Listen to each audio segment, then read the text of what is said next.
বন্ধুরা, আজকে আমরা দেখে নিব কিভাবে আমরা এক্সেল শিটে বাংলা লেখালেখি করতে পারি এবং বাংলাতে রিপোর্ট তৈরি করতে পারি। তো তার জন্য আমাদেরকে একটা এক্সেল শিট ওপেন করে নিতে হবে। তো আমি এখানে একটা এক্সেল শিট ওপেন করে নিলাম। তো এই এক্সেল শিট ওপেন করে নিয়ে আমি আপনাদেরকে দেখাতে চাই কিভাবে আমরা এখানে বাংলাতে একটা রিপোর্ট তৈরি করতে পারি। তো এক্সেল শিট ওপেন করার পরে আমরা জানি যে বাই ডিফল্ট এক্সেল শিটে ইংলিশ ফন্ট সিলেক্ট করা থাকে। তো আমরা এখানে বাংলাতে একটা রিপোর্ট তৈরি করব। তো তার জন্য আমাদেরকে কি করতে হবে, এই যে এরিয়াটুকুতে আমরা বাংলা লিখব সেই এরিয়াটুকু সর্বপ্রথম সিলেক্ট করে নিব। সিলেক্ট করে নিলাম। সিলেক্ট করে নেওয়ার পরে আমরা ফন্টে যাব। ফন্টে গিয়ে আমরা এখানে বাংলা ফন্টটা সিলেক্ট করে দিব। তো ভিউয়ার্স, এখানে যে এরিয়াটুকু আমরা এখানে সিলেক্ট করে নিয়েছি সেই এরিয়াটুকু আমি একটু কালার করে রাখলাম। তো এই এরিয়াটা আমাদের এখন বাংলা ফন্ট হয়ে আছে। তো আমাদের এখন যে কাজটা করতে হবে সেটা হলো আমাদের কিবোর্ডটা চেঞ্জ করতে হবে। তো কিবোর্ডের বাংলা ফন্ট আনার জন্য বা বিজয় কিবোর্ড সিলেক্ট করার জন্য আমাদের যে কাজটা করতে হয় সেটা হলো কন্ট্রোল অল্টার বি আমাদেরকে প্রেস করতে হয়। কন্ট্রোল অল্টার বি প্রেস করার পরে কিন্তু আমাদের কিবোর্ডটা রেডি হয়ে যায় বাংলা লেখার জন্য। একই নিয়ম যেভাবে আপনারা ওয়ার্ড ফাইলে কিবোর্ডটা চেঞ্জ করেন, এক্সেল ফাইলে সেম নিয়ম। তো ভিউয়ার্স, আমরা এখন দেখে নিব আমাদের এখানে বাংলাটা লেখা আসলে যায় কিনা। যেহেতু আমি একটা রিপোর্ট তৈরি করব, তো তার জন্য আমি কলামের মধ্যে ক্রমিক নামটা লিখে নিলাম। তারপরে লিখলাম নাম, ঠিকানা,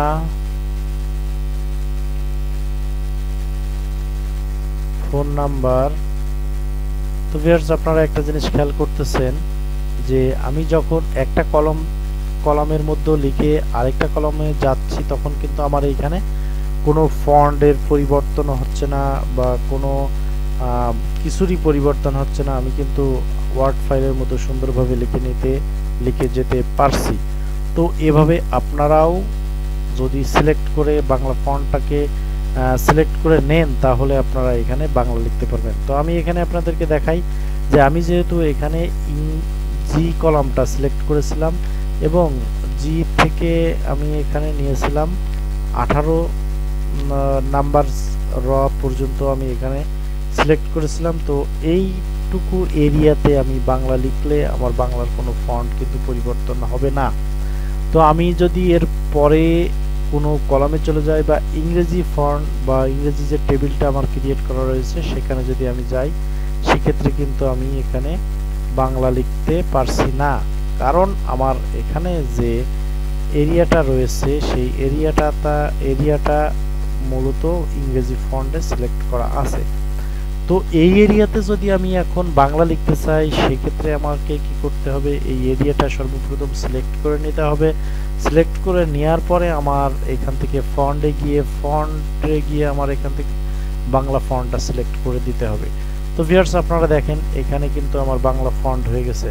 তো আমি যদি এখানে লিখি ক্রমিক নং, তারপরে লিখি নাম, ঠিকানা, ফোন নাম্বার, তারপরে লিখলাম হলো মন্তব্য। তো এইভাবে আমি চাইলে কিন্তু আমার এখানে বাংলা লিখতে পারি। তো মোট কথা আমাদেরকে যে কাজটা করতে হবে সেটা হলো আমি যে এরিয়াটাতে বাংলা লিখব সেই এরিয়াটা সিলেক্ট করে নিতে হবে। তো আমি ভিউয়ার্স আপনাদের বোঝানোর সুবিধার্থে এখানে একটু দেখিয়ে দিই যে এখানে যেহেতু আমার এরিয়া সিলেক্টের বাইরে রয়েছে, আমি এখানে এটার বাইরে যখনই কোনো কিছু লিখতে যাব তখন কিন্তু আমার বাংলা আসবে না, ইংরেজি আসবে। তো আমি যদি এই বাইরেও লিখতে চাই সেক্ষেত্রে আমি কিন্তু এগুলোও সিলেক্ট করে নিতে পারি বাংলা ফন্টের জন্য।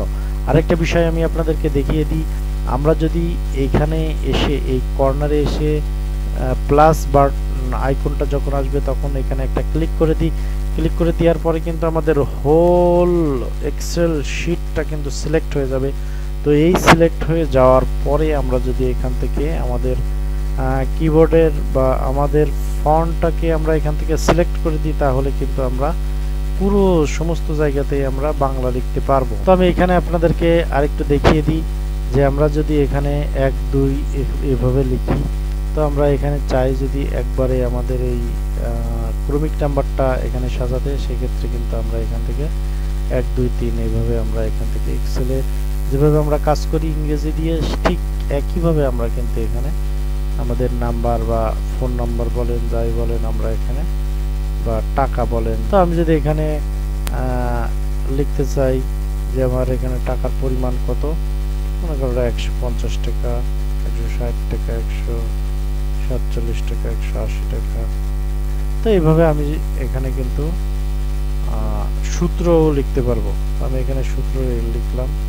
তো আমি যদি এভাবে সূত্র দিয়ে এভাবে আমি বসাই দিই, সেক্ষেত্রে কিন্তু আমি মানে একইভাবে ইংরেজিতে যেমন আমরা রিপোর্ট তৈরি করি, সে ঠিক একইভাবে আমরা এখান থেকে বাংলাতেও রিপোর্ট তৈরি করতে পারবো এবং অন্যান্য সূত্রগুলো এখানে আমরা বাংলাতে দেখাতে পারবো। তো ভিউয়ার্স, এই ছিল আজকের ভিডিও। আশা করি ভিডিওটা আপনাদের কাছে ভালো লেগেছে। ভিডিওটা যদি ভালো লেগে থাকে তাহলে অবশ্যই আমার চ্যানেলটিকে সাবস্ক্রাইব করবেন, এবং অলরেডি যারা আমার চ্যানেলটিকে সাবস্ক্রাইব করেছেন তাদেরকে অসংখ্য ধন্যবাদ, এবং যারা এখনো পর্যন্ত সাবস্ক্রাইব করেননি তারা দয়া করে চ্যানেলটিকে সাবস্ক্রাইব করে রাখুন। তো দেখা হবে অন্য কোনো দিন নতুন কোনো ভিডিও নিয়ে। ততক্ষণ আপনারা ভালো থাকেন। আল্লাহ হাফেজ।